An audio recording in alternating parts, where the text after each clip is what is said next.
Hi, my name's Phil. I like talking about politics, and in this video I'm going to try a little dabbling into potential Brexit benefits. Are there any? Brexiteers haven't come up with any yet, but they think it's my job, apparently, judging from some of the comments. So here we go, we're going to have a punt. I'm going to imagine a Brexit benefit and then have a look at how likely it is. But first, if you'd like to be notified of daily news in politics, please subscribe to the channel and click the bell notification icon. So, as a result of the massive staffing shortages, wages have been going up for the work affected. Some of it by quite a bit, some of it not so much. I was reading recently about how average wages for chefs were going up a bit. It's only a bit, but it is going up and it will have to go up more because we've got a hell of a shortage. But when we talk about shortage of lorry drivers, quite a bit more. We've also got warehouse staff, hospitality workers, so on. And there are those who counter the fact that we have these shortages because we lost access to EU workers with the notion that these are poorly paid jobs, they're not always the best conditions, and the ready access to a glut of migrant labour led to the fact that it's poorly paid and so on. And yes and no. No, in the sense that we have already proven that even when the wages go up, we do not have enough people to fill the number of jobs we have. We grew our economy not on the back of cheap labour as such, that simply filled the pockets of the business owners, not our treasury, but on the back of having lots of workers. You know, if we'd ensured that those workers were paid a fair wage, we'd have still needed that large migrant force to power the industries in Britain. But it is absolutely true that because we didn't have governments who paid enough attention to maintaining a fair living wage, and because we didn't do enough to enforce what living wage we did have, and had access to labour from countries where even our piss poor pay was considered worth travelling across multiple countries for, we absolutely suppressed the wages of domestic workers who were also accessing those jobs. Absolutely. So losing that EU workforce has given a bit of a boost to the remaining workers, who can now command better paying conditions. And although I say, the pay for some of these workers has been going up, but not by much, that is potentially because they're not demanding enough. I hope more people cotton onto this and start to demand better paying conditions. If you look around you, I'm not suggesting you follow my advice and annoy your boss, but if you look around you and you know there's shortages, desperate shortages, vacancies that your employer can't fill, can't really afford to lose you, can they? Tesco and Aldi, for example, have not only increased the wages for their lorry drivers, but I gather are now offering £1,000 golden hellos for new drivers signing on with them. Now, none of this solves the problems for our economy.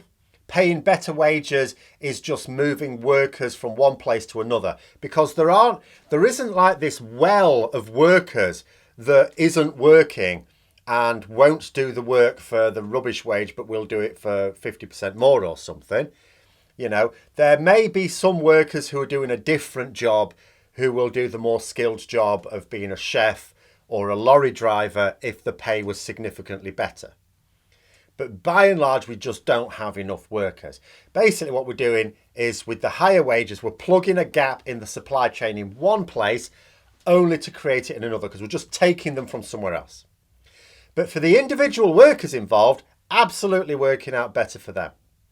There is even a benefit to the economy, because the current unchecked capitalist system doesn't benefit economies.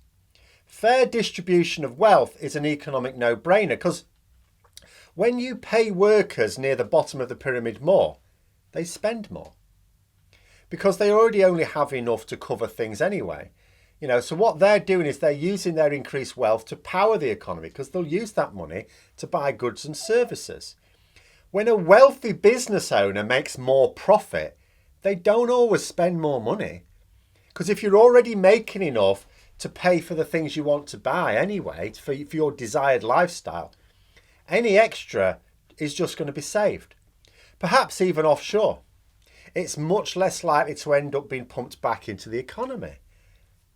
That being said, it will be a bit of a bugger if this newfound wealth is being consumed by the higher food prices that are an inevitable result of having shortages and having to pay your staff more to produce it.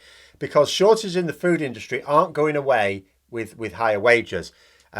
It's largely, as I say, just allowing one firm to poach staff from another. So the cost of food is going up because the shortages are still there. It's just a difference of, one supermarket pays more, so it doesn't have as many shortages. So they just increase the gaps in another. What we really need is to create a larger workforce. And I suppose if we tried to make the best of Brexit, if we were trying to imagine that perhaps one Brexit could be to have a large enough workforce to manage the food production and the essentials that we need, the essentials, but only just large enough. That way you keep the business owners honest and paying a fair wage, because there isn't a whole queue of people waiting for that job. Not like Ocado drivers, who are reported to being only paid about £5 an hour now, all told. Below the minimum wage should be illegal. But that's the fiddle of pretending that they're not really employees, that they're self-employed or some rubbish. Why not just go and take one of the higher paid jobs in food production or hospitality? I'm guessing because some of these guys don't live where those shortages are. Or maybe they don't know. But I suppose that when one industry has to start paying more money due to shortages, it could also pull in workers from industries that are squeezing their workers too much. So you might get a bit of a benefit there. But then I see a report that the food industry is pressuring ministers to let prisoners basically work for them to plug the shortages. So they can already get some work from day release prisoners who are allowed to do work, which is a good thing. And it allows them to get vital work experience, all the usual. And this can appeal to a Conservative government, because it doesn't involve going back on their Brexit immigration madness. They can claim they're giving prisoners coming to the end of their sentence a decent re-entry back to society, work experience and all that. And from the business owner's point of view, a nice way to keep those wages down. But there is both a danger and an opportunity here as far as I can see. Because on the one hand, if you have an industry that is struggling to recruit, they will have to pay a competitive wage to their workers. They also need to be concerned with working conditions, because some people will take a pay cut for better working conditions. And an industry that can't afford to easily lose good staff has to look after them. So the idea of using more prisoners to plug up some of the remaining gaps will mean that there is still a need for workers that keeps their wages fair, but also arguably that we're not left with shortages too severe for businesses to manage on. It will still mean a shrinking of our capacity to produce food, because at the end of the day, if we don't have enough workers, we don't have enough workers. That's all there is to it. And a remaining reliance, therefore, on higher levels of imports than we would like. So we may not be importing the workers, but we'll be importing the food. Don't think that helps the economy either, because at least the imported workers are paying taxes in this country. But, that will also maintain pressure on the government to work things out with the EU, because if we have to import more food, we're going to need a more grown-up relationship than has been happening so far. So although never a good thing to increase your reliance on the imports, you take the silver lining.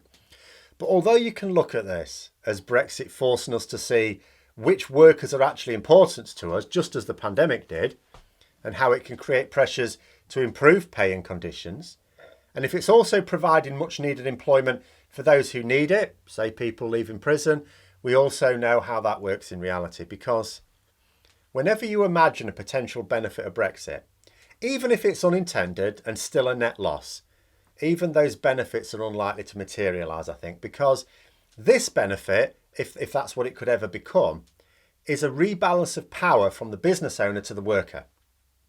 Great. But that's not how Conservatives work, is it? Under David Cameron, the government introduced a scheme whereby businesses would take on a couple of unemployed people to give them work experience. Sounds useful, sounds great. And absolutely, if you've got someone long-term unemployed, they really need that.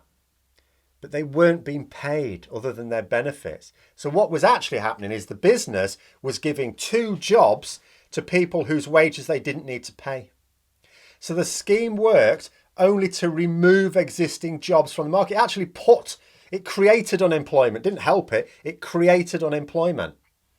It removed existing jobs from the market and created slave employment, a slave market. The same would apply here. If the government smiled on this notion of using prisoners to help with the work, it wouldn't be the potential benefit that it could be. It would be much more likely to, I think about how these things work in America, whereby prisoners basically do jobs for not even nominal pay, few cents. You know, we could even tread the path towards how they do it in America, private prisons. As soon as you create a market value for prisoners, the private sector will be all over it. Because there are different ways that this country can go.